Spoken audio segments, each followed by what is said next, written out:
প্রিয় বাবা, এখন আর চিঠিপত্র লেখার শিল্পটা নাই। ওসব পুরান যুগের ব্যাপার। তবুও তোমাকে লিখতে বসেছি।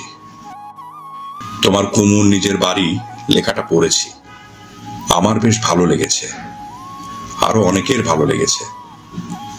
তোমরা যেভাবে নামের আনন্দ সঞ্চয় করেছ, আমি তেমন ভাবে ভাবিনি। তোমার মায়ের যত শ্রম ও বাড়ি পাওয়ার শ্লাঘা, তাকেই আমার অবিনশ্বর মনে হয়েছে। তাই তোমার মায়ের নামে বাড়িটাকে নাম দিয়ে রাখলাম। এখন তোমাদের কাজ তোমরা করে নিও। ঢাকা ক্রমাগত বসবাসের অযোগ্য হয়ে উঠছে। সামনের 5 বছর ঢাকা নিপীড়নে সম্পূর্ণ ঢাকা পড়ে যাবে। চারিদিকে কোলাহল আর বিশ্রী জনসমাগমের অত্যাচারে শান্তিপ্রিয় মানুষের জন্য ঢাকাতে কোথাও জীবন প্রবাহ নাই। কবিতা লেখা আর মননের ভাবনা এখানে প্রায় থেমে গেছে।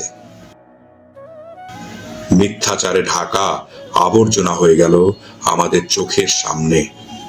আমরা অসহায় দেখলাম, প্রতিরোধ করতে পারলাম না। কোনো প্রকার তুলনামূলক বিচার করে এসব কথা বলছি না। তোমার মা এখন রীতিমতো শান্ত মহিলা, সকলের ভরসাস্থল। আমি আর আগের মতো নেই। এখন নিরিবিলি নিরাপদ একটা কোণ খুঁজে মরছি।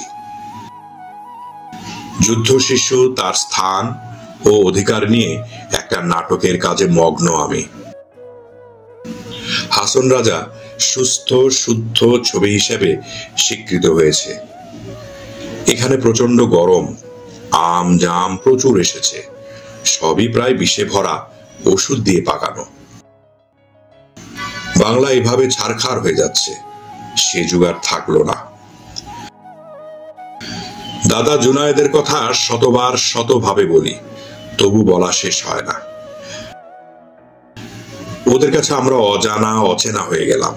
এখানেই আমার যত কান্না।